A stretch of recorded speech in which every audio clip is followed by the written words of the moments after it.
More sensory hooks in the opening scene. Add soundscapes, chants from the temple, hammering of craftsmen, livestock noises. Include tactile details, the heat of the sun on Uruk's bricks, the weight of bronze on Gilgamesh's shoulders. Add smells, incense, sweat, baked bread, dust. Deeper dive into Mesopotamian life daily occupations, weavers, brewers, potters, farmers. How laws and contracts were recorded in cuneiform. Women's roles, especially in religion and family. Historical anchoring of Uruk-T in the Uruk expansion period, when trade networks stretched across Mesopotamia. Talk about monumental works like the Anu Ziggurat, which Gilgamesh may have claimed as his own legacy. Parallelism to modern cities.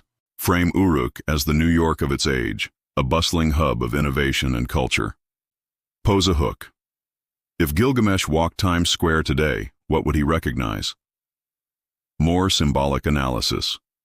The walls of Uruk as metaphor, safety versus isolation, permanence versus fragility.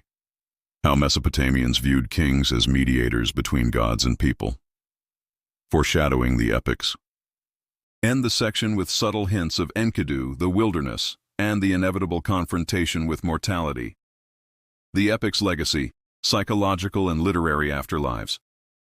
In the modern era, Gilgamesh's story has found new life in the realms of psychology, literature, and philosophy. Carl Jung and Joseph Campbell. Jung saw myth as the language of the collective unconscious. Gilgamesh's journey, his friendship with Enkidu, the descent into darkness, the search for immortality, maps onto Jungian archetypes, the shadow, the hero's journey, the confrontation with death. Campbell, in The Hero with a Thousand Faces, placed Gilgamesh at the root of the monomyth, the universal pattern of departure, initiation, and return echoed in Star Wars, Harry Potter, and countless modern tales. Modern literature. Writers from Jorge Luis Borges, who references Gilgamesh in his Meditations on Time and Memory, to Margaret Atwood, and science fiction authors have drawn on the epic S themes. In a world obsessed with the digital, the virtual, and the immortal, Gilgamesh remains a touchstone for stories about what it means to be mortal and to strive for meaning. Science fiction, from AI seeking consciousness to humans reaching for the stars, the Gilgamesh motif, questing after the unattainable, grappling with loss, repeats. In Kim Stanley Robinson's 23 and 12, the echo of ancient epics shapes humanity's future dreams. Why Gilgamesh still matters in the age of technology.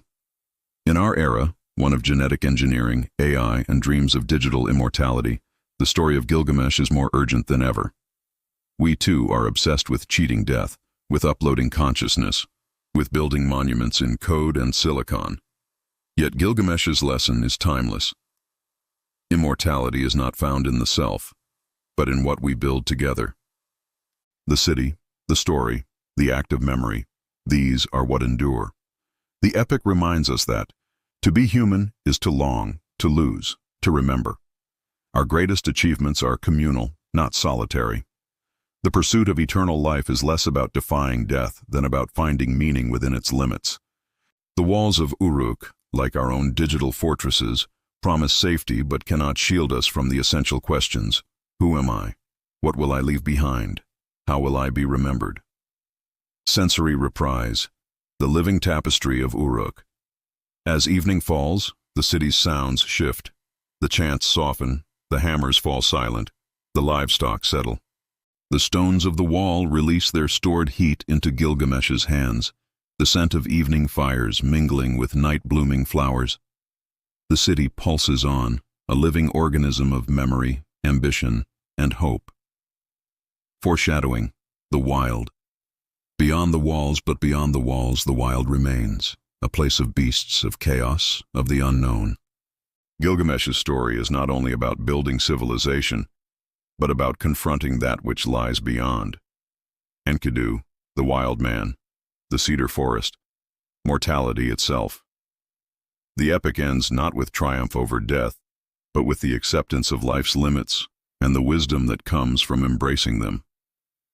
Conclusion, the timeless journey. The Epic of Gilgamesh endures because it is the story of all of us. It is the story of builders and dreamers, of friends and wanderers, of those who seek meaning in a fleeting world. Its bricks are the words we share, the memories we keep, the cities we build. Always fragile, always beautiful, always striving towards something eternal.